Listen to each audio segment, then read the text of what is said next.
Hello students, मैं समीर पांडे आपका स्वागत करता हूं ओनली यूपीएससी न्यूज की आज की क्लास में। आज हम यूपीएससी यानी कि आईएएस के पेपर सी सेट में आने वाले मैथ और रीजनिंग के सेक्शन के बारे में बात करेंगे।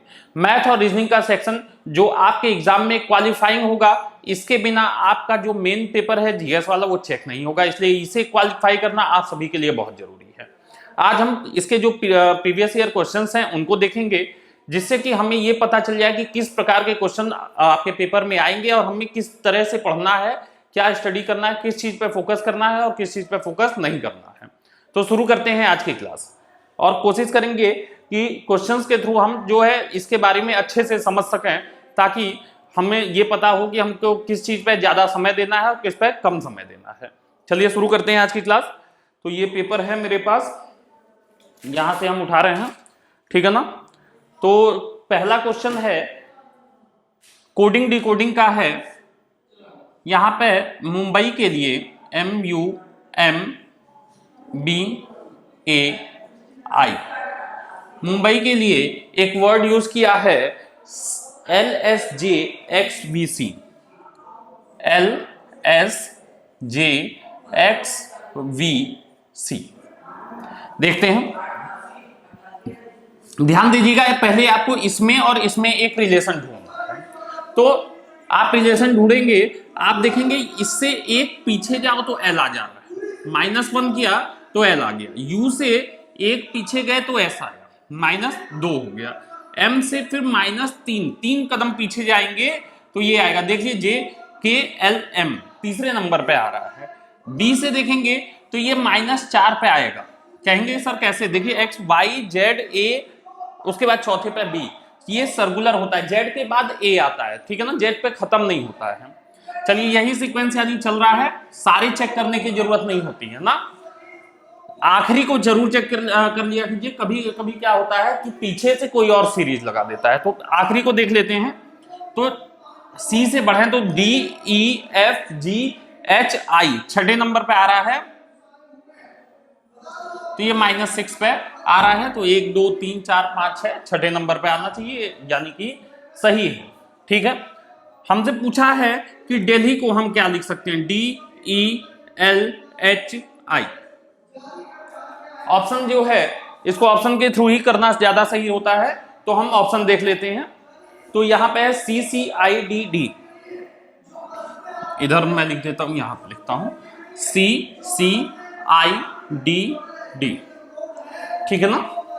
अगला है CDKGH, CDKGH। इसके बाद अगला है CCJFG, CCJFG, CCJFG और CCIFE, CCIFE। क्लियर है? ये हमारे ऑप्शन है, इसी में से एक हमारा आंसर होगा। देख लेते हैं। देखिए डी से हम एक पीछे जाएं तो क्या आएगा, डी से अगर हम एक पीछे जाएं तो हमको मिलेगा सी, इसे एक पीछे जाएंगे, 2 पीछे जाएंगे तो देखिए फिर से सी मिल जाएगा। ई से जस्ट पहले क्या आएगा, डी आएगा, डी से पहले सी आएगा। इससे 3 कदम पीछे जाना है, कितना जाना है, 3 कदम पीछे जाना है, तो देखिए आई आएगा। आई से पढ़िए JKL, तीसरे नंबर पे एल आ जाता है। एच कहां आएगा, एच चौथे नंबर पे आना है, तो कौन सा हो जाएगा, देखिए CCI जो है, ये वाला भी आपका गलत हो गया, ये भी गलत हो गया, इसी में से एक होगा। देख लेते हैं, तो CCI है। चौथा देखते हैं, तो अगर डी लेते हैं तो DEFGH चौथे नंबर पे आ जा रहा है, तो यहां पे डी हो जाएगा, ठीक है ना। अच्छा, जाहिर सी बात है यही वाला होगा। देख लेते हैं लास्ट से डी से 5वें कदम पे आई आता है कि नहीं, तो DEFGH और आई 5वें नंबर पे आपका आई आ रहा है, यानी कि हमारा पहला आंसर ये क्या होगा, सही हो जाएगा। ये भी हमारा गलत हो गया। ध्यान दीजिएगा, हम इतना समय नहीं देंगे हम इस सवाल में। हम क्या कहेंगे, हम सिर्फ आखिरी की अगर पकड़ लें, हम अगर इनको मिलाएं तो हमें ज्यादा सही रहेगा, क्योंकि सारे में अलग अलग आंसर हैं। पहले में देखिए चारों एक हैं, मिलाने से कोई मतलब नहीं है।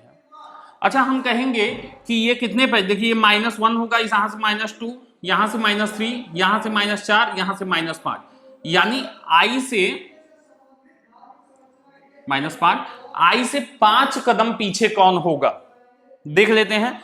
मान लीजिए ई से देखते हैं तो FGHI चौथे नंबर पे आ जाएगा, गलत। जी से देखते हैं HI दूसरे नंबर पे ही आ जाएगा, गलत। H से एक ही कदम पे आ रहा है तो एकदम गलत। D से देखें EFGHI पांचवें नंबर पे आ रहा है, D से I पांचवें नंबर पे आ रहा है, इसलिए ये क्या हो गया, इसका ये कोडिंग हो जाएगी इस तरह से। देखते हैं अगला सवाल, क्वेश्चन नंबर 2।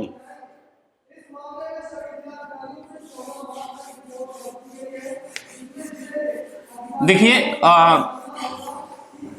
कई जगह आपको बताया जाएगा कि यहाँ पे हर डिजिट का एक नंबर होता है, उस नंबर से करना आसान होता है। सही बात है, नंबर होता है और नंबर से करना आसान भी होता है, लेकिन इस तरह का आपको मैक्सिमम एक क्वेश्चन मिलेगा। बहुत हुआ कभी 2 क्वेश्चन मिल गया, रेयरली, लेकिन चांस यही है कि एक क्वेश्चन मिलेगा। एक क्वेश्चन के लिए आप पूरे 26 वर्ड्स के 26 अल्फाबेट के नंबर याद करने जाएंगे तो आपको दिक्कत होगी। अगर आप कर सकते हैं तो ठीक है, आप कर लीजिए, अच्छी बात है। जो एसएससी के होंगे, जिन्होंने बैंकिंग की तैयारी की होगी, उन लोगों को याद होगा। लेकिन अगर आप तैयारी नहीं किए हैं तो एक क्वेश्चन के लिए 26 वर्ड्स याद करने की जगह आप पेपर में इस तरह से आगे पीछे करके रिलेशन बना के कर लीजिए, ज्यादा अच्छा रहेगा। ये रिलेशन ऐसा रहेगा कि आपको देखते ही पता चल जाएगा क्या हो रहा है, या तो थोड़ा सा आगे जाता है या तो थोड़ा सा पीछे जाता है। ध्यान दीजिएगा कि कभी कभी अगर बड़ा लेटर दिया हुआ है तो शुरुआत से और अंत से अलग अलग तरह का सीक्वेंस फॉलो करता है। यहां पे ऐसा नहीं था, लेकिन ऐसा हो सकता है, तो इसको ध्यान देंगे। चलिए, सवाल है रेमन को, ये भी कोडिंग डिकोडिंग का ही है, लेकिन इसका सिस्टम थोड़ा सा दूसरा है। RAMON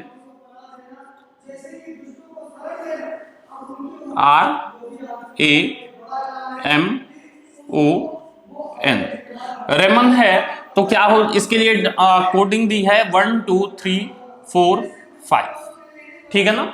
और दूसरा है दिनेश, DINESH, DINESH,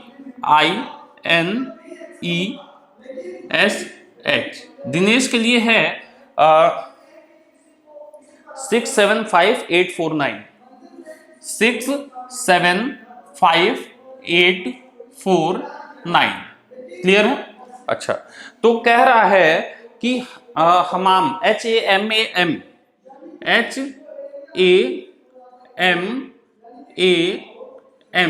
के लिए क्या यूज करेंगे।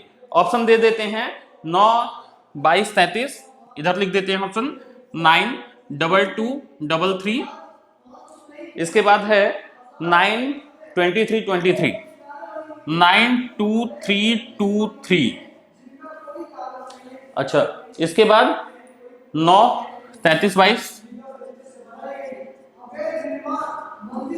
उसके बाद है 9 3 2 3 2, 9 3 2 3 2। ये 4 ऑप्शन है, इसमें से बनाना है। पहली चीज तो हम ये देखेंगे कि यहां पे जब भी आप इसको देखेगा तो क्या देखेंगे, यहां जो नंबर दिए गए हैं ना, इसकी पोजीशन से रिलेटेड नहीं है। जैसे डी जो है चौथे नंबर पे आता है, छठे नंबर पे नहीं आता है, तो इससे रिलेटेड नहीं दिया है कहीं पर भी। और जब भी आपको बड़े नंबर देगा तो रिलेटेड बना भी नहीं सकता है। 2-3 डिजिट का देगा तो बना सकता है, क्योंकि कई नंबर जो होंगे वो 2 डिजिट में आ जाएंगे। जब भी आप GH से ऊपर जाएंगे तो क्या हो जाएगा, 2 डिजिट में आ जाएंगे, तो वो आने के चांसेस नहीं होते। तब जब बड़े वर्ड्स दिए हों, छोटा दिया हो, जैसे बॉय दिया है, बॉय के लिए लिख देगा, कैट दिया है, कैट के लिए लिख देगा।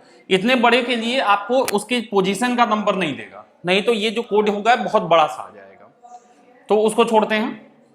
यहां पे हम देखेंगे, पहले आप ये देख लो कि इन दोनों में क्या कॉमन है। तो आप देखोगे यहां पे कोई चीज है कॉमन, n कॉमन है।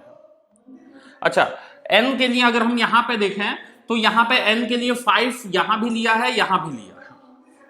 यानी कि एक चीज तो यहां हमको समझ में आ जाएगी कि हर लेटर का एक निश्चित अंक है, वही हमको लिखना है।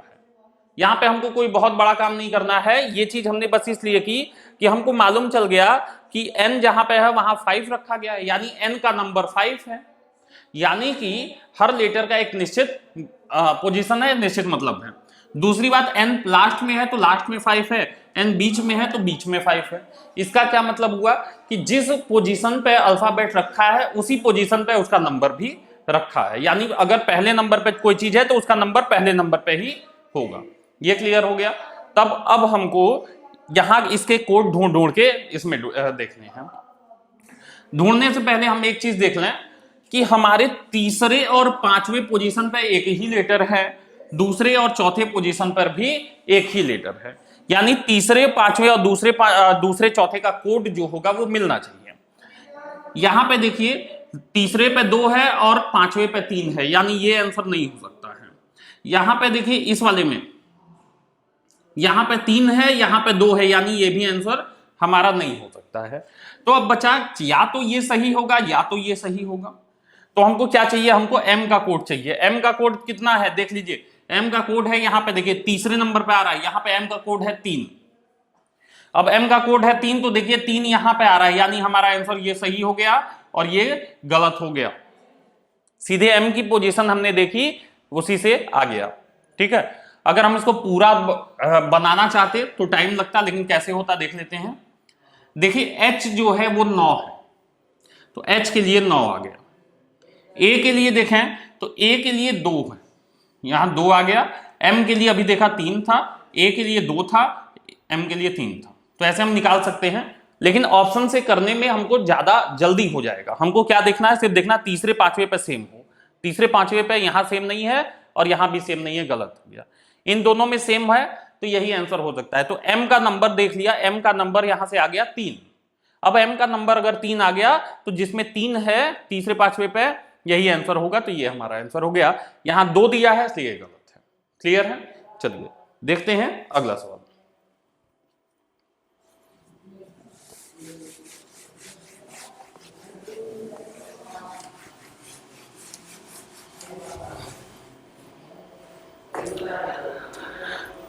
कह रहा है कि अगर x, देखिए ये रीजनिंग का था, अभी जो हमने 2 क्वेश्चन किया ये रीजनिंग का था। ठीक है, मिक्स्ड क्वेश्चन आते हैं, ये पेपर है तो यहां पे देख रहे हैं कि मिक्स्ड क्वेश्चन आते हैं। रीजनिंग है उसके उसी में मैथ दे दिया, उसी में रीजनिंग दे दिया है। तो अब ये मैथ का सवाल है, 2 क्वेश्चन अपने रीजनिंग के देखे। कह रहा है x जो है ना ये -3 से और 2 के बीच में लाई करता है।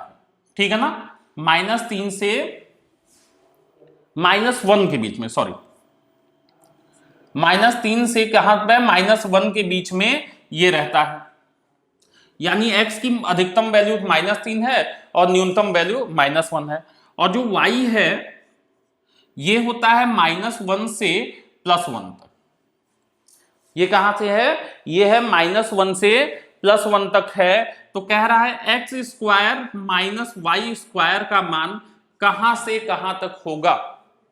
कोई दिक्कत नहीं है, हम क्या करते हैं पहले इस मान को रख के देख लेते हैं, फिर हम इस मान को देख के रख लेते हैं और जो आंसर आएगा उसी के बीच में लाई करेगा। सबसे पहले अधिकतम वाले को लेते हैं, तो -3 का स्क्वायर -1 का स्क्वायर, -3 का स्क्वायर 9 माइनस और 1 का square 1, this is equal to 8।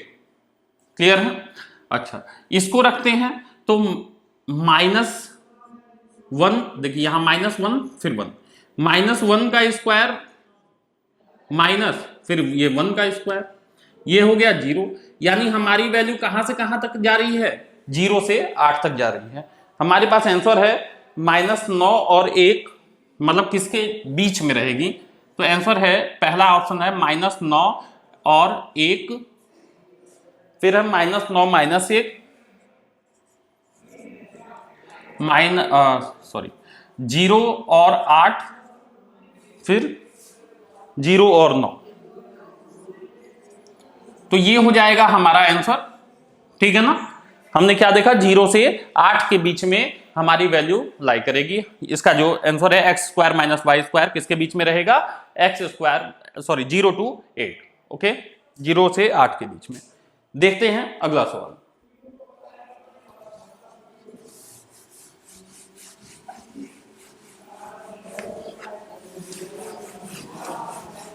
देखिए कितना छोटा सा सवाल था, आपको सीधे वैल्यू दे दिया था, आपको वैल्यू रखनी थी। पहले बड़ी वाली वैल्यू रख के एक पोजीशन निकाल दिया, फिर जो लास्ट वाली वैल्यू है उसको रख दिया, वो आ गया। ठीक है, आइए देखते हैं। सवाल है कि x और y एक के अलावा धन पूर्णांक हैं।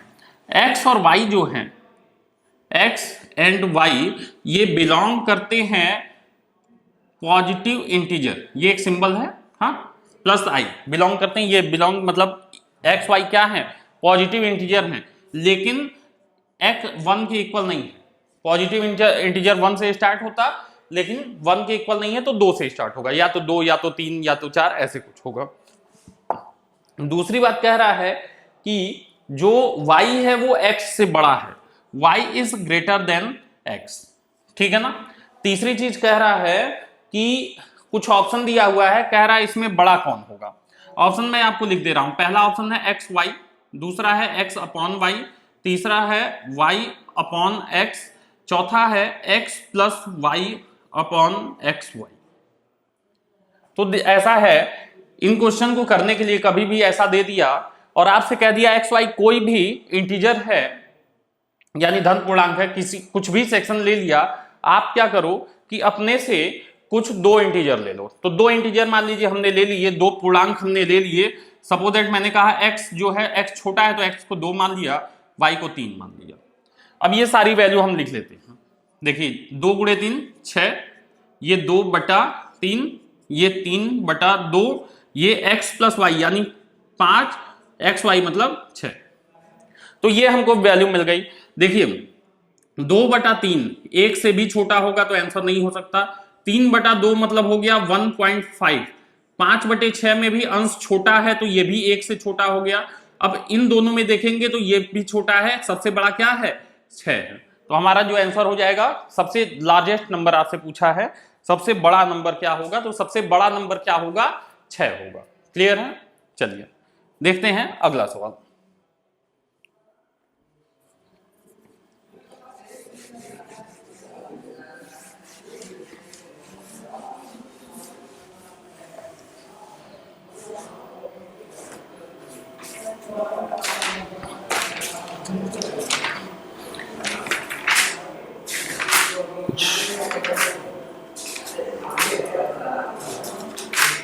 उसके बाद आपके ग्राफ के क्वेश्चंस हैं, ग्राफ मैं अगली वीडियो में कराऊंगा सारे एक साथ, ठीक है।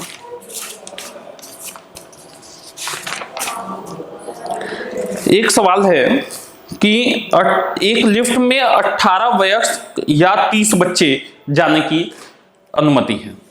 एक लिफ्ट है, उसकी जो लिमिट है वो क्या है, 18 आदमी होंगे, 18 मैन या फिर 30 बच्चे, ठीक है, 30 बॉयज, हाँ, या चिल्ड्रंस।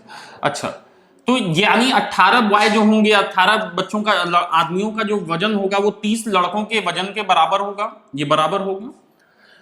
हम यहां से देखें तो एक आदमी का वजन कितने के बराबर हो जाएगा, तो 30/18 ना, यानी कि 6×5 30, 6×3 18, 5/3 बच्चे। क्लियर है।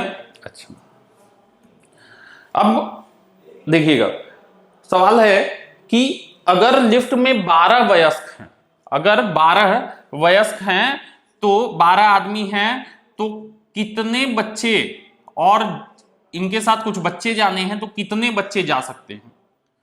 देखिए 18 आदमी उसमें जा सकते थे, 12 ही आदमी है यानी 6 आदमी और जा सकते हैं, तो 6 आदमी जितने भी बच्चों के बराबर होंगे उतने बच्चे जाएंगे।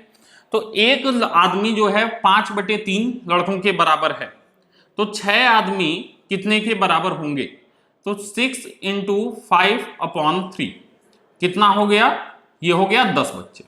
6 आदमी किसके बराबर हो गए, 10 बच्चों के बराबर हो गए। तो यहां पे हमारे साथ 12 आदमियों के साथ कितने बच्चे जाएंगे, 10 बच्चे जाएंगे। तो हमारा आंसर क्या हो गया, 10 बच्चे। फिर से मैं बता देता हूं, सवाल था कि एक लिफ्ट में मैक्सिमम या तो 18 आदमी जाएंगे या तो 30 बच्चे जाएंगे। हमने कहा यानी कि 18 आदमी 30 बच्चों के बराबर होंगे, ठीक है। कह रहा है अगर उसमें 12 आदमी हैं तो कितने बच्चे जा सकते हैं। अगर 18 आदमी जा सकते थे लेकिन 12 ही आदमी हैं, यानी 6 आदमियों की जगह खाली है। अब हमको देखना है 6 आदमी कितने लड़कों के बराबर होंगे, कितने बच्चों के बराबर हो जाएंगे। तो एक आदमी जो है, अगर 18 आदमी 30 बच्चों के बराबर हैं तो एक आदमी 30/18, ठीक है, 18 को इधर ले आए, डिवाइड कर दिए, 30/18 बच्चों के बराबर होंगे। 6 से काट दिया, 6×5 30, 6×3 18, 5/3 बच्चे।